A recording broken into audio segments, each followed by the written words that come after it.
தீபிகாவின் love shaadi drama காணுங்கள் உங்கள் Disney plus ஹாட்ஸ்டாரில் மட்டும். Streaming now. Link on the description. IBC Mangai நேயர்களுக்கு வணக்கம். பொதுவாகவே நம்ம சமைச்ச சாப்பாடு இன்னும் கொஞ்சம் டேஸ்டா இருக்கணும் அப்படின்னா கொஞ்சமா புதினா பஞ்ச் எடுத்து ஆட் பண்ணுவோம், ஞாபகம் இருக்கா? ஸோ தக்காளி சாதத்துல கூட கொஞ்சம் எக்ஸ்ட்ரா புதினா ஆட் பண்ணோம் அப்படின்னா பிரியாணி லெவலுக்கு டேஸ்ட் கொடுக்கும். ஸோ இந்த மாதிரி சமையலுக்கு மட்டும் இல்ல, புதினா அப்படின்றத நம்மளுடைய சருமத்துக்கும் சரி நம்மளுடைய ஹேர் கேருக்கும் சரி தொடர்ந்து நம்ம யூஸ் பண்ணோம் அப்படின்னா சூப்பரான ரிசல்ட் கொடுக்குதுங்க. ஏன்னா புதினா யூஸ் பண்ணி சருமத்துக்கும் ஹேருக்கும் டிப்ஸா அப்படின்னு தானே கேக்குறீங்க.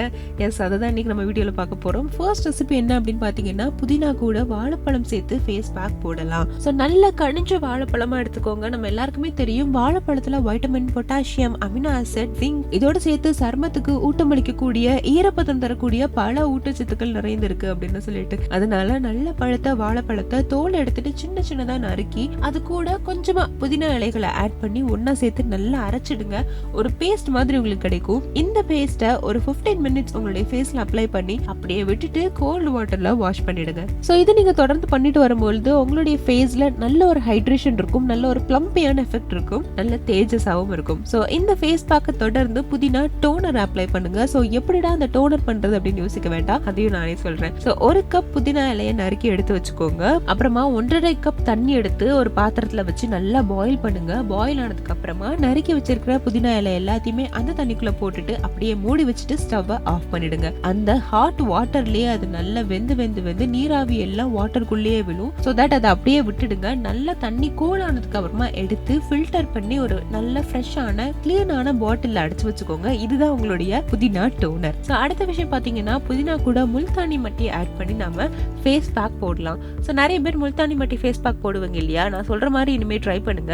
1 டீஸ்பூன் தயிர் எடுத்துட்டு 1 டீஸ்பூன் முல்தானி மட்டி ஆட் பண்ணி நல்லா மிக்ஸ் பண்ணி வச்சுக்கோங்க. இதுல கொஞ்சம் புதினா இலைய போட்டு நல்லா அரைச்சு எடுத்துக்கோங்க. இது கூட கொஞ்சமா தேனும் நீங்க ஆட் பண்ணிக்கோங்க. இதை நீங்க ஃபேஸ் பேக்கா போட்டுட்டு ஒரு 15 மினிட்ஸ் கழிச்சு உங்க முகத்தை கழுவி பாருங்க. நல்ல ஒரு ஃப்ரெஷ்னஸ் கிடைக்கும். இதுக்கு முன்னாடி நீங்க முல்தானி மட்டி யூஸ் பண்ணும்போது எந்த அளவுக்கு ஒரு ஃப்ரெஷ்னஸ் ஃபீல் ஆச்சோ அதை விட அதிகமான ஃப்ரெஷ்னஸ் பிளஸ் ஹைட்ரேஷனும் உங்களுக்கு கண்டிப்பா கிடைக்கும். ஏன்னா நிறைய பேருக்கு முல்தானி மட்டி யூஸ் பண்ணதுக்கு அப்புறமா ஸ்கின் ரொம்ப ட்ரை ஆயிடும் இல்லையா? சோ என்னால முல்தானி மட்டியும் விட முடியாது, பட் இவ்வளவு ட்ரையும் ஆகக்கூடாது அப்படின்னு நினைச்சீங்கன்னா கண்டிப்பா இந்த ரெசிபி நீங்க ட்ரை பண்ணி பாருங்க. அடுத்ததான் நிறைய பேருக்கு இருக்கக்கூடிய ஒரு பிரச்சனை கேட்டீங்கன்னா, உங்க ஃபேஸ் வந்து ரொம்ப வீக்கமா இருக்கிற மாதிரி ஒரு ஃபீல் இருக்கும். சோ அந்த மாதிரி பர்சன்ஸ்க்கு இந்த புதினா அண்ட் ரோஸ் வாட்டர் சீரம் ரொம்பவே ஹெல்ப்ஃபுல்லா இருக்கும். சோ இந்த சீரம் எப்படி ப்ரிப்பேர் பண்ணும் அப்படின்னு கேட்டீங்கன்னா, 8ல இருந்து 10 புதினா இலைகளை எடுத்து பேஸ்ட் மாதிரி அரைச்சு வச்சுக்கோங்க. இந்த பேஸ்ட்டை ஒரு கண்ணாடி பாட்டில்ல மாத்திட்டு 10 மில்லிலிட்டர் ரோஸ் வாட்டர் ஆட் பண்ணிக்கோங்க. இதுல 7ல இருந்து 8 சொட்டு வரைக்கும் கிளிசரின் ஆட் பண்ணி நல்லா கலக்கிடுங்க. இந்த கலவையை அப்படியே ஃப்ரிட்ஜ்ல வச்சுட்டு மறுநாள் எடுத்து ஃபில்டர் பண்ணி ஒரு கண்ணாடி பாட்டில் அடைச்சு வச்சுக்கோங்க.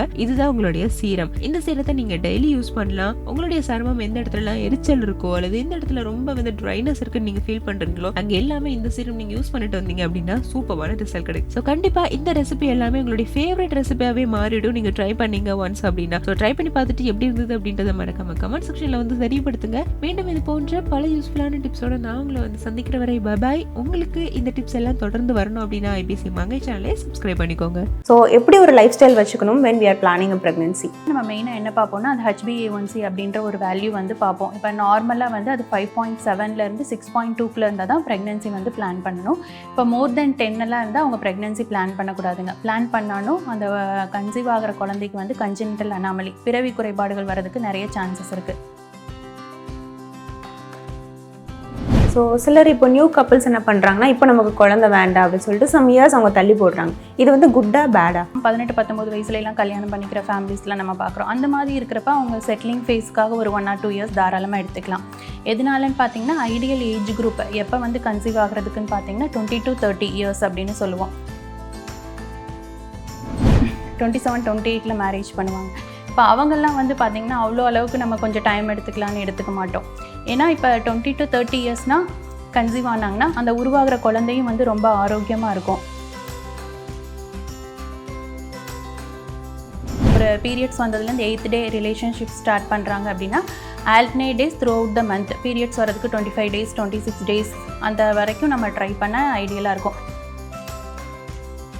பழமாக இருக்க பப்பாயா வந்து தாராளமாக எடுத்துக்கலாம்.